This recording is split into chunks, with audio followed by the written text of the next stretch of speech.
তোমার কাছে আমি যে কবিতা শুনেছি এখন পর্যন্ত তাই আমার কাছে কবিতার সার্থক আবৃত্তি।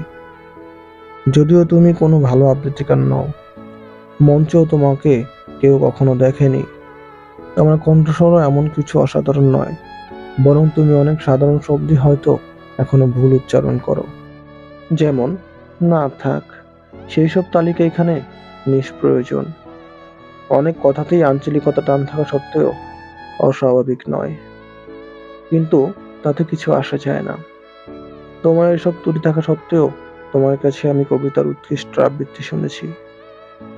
এমনকি ভুল উচ্চারণ ও আঞ্চলিকতার টানে কবিতা যে কখনো এমন অনবদ্য ও হৃদয়গ্রাহী হতে পারে, তা আমি প্রথম তোমার কাছে কবিতা শুনেই বুঝলাম।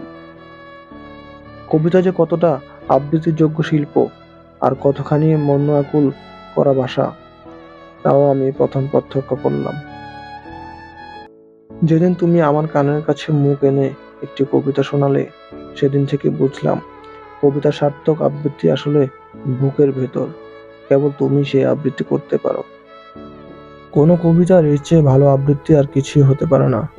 যদি সেই কবিতা তোমার মতো কোনো সহৃদয় পাঠিকা আবৃত্তি করে কবির কানে কানে, তখন একসঙ্গে 10 লক্ষ মৌমাছি বুকের মাঝে এসে গুঞ্জন করে, 1 লক্ষ প্রজাপতি এসে ঝরে বসে কাঁধের আর বাহুতে, আর 1 লক্ষ পাখি একসাথে উঠে গান গায়।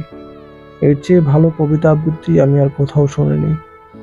যদিও তুমি কোনো ভালো আবৃত্তিকার নও, সেদিন খুব ভয়ে ভয়ে আর সংকোচে ধীরে ধীরে আবৃত্তি করেছিলে আমার একটি ছোট্ট কবিতা।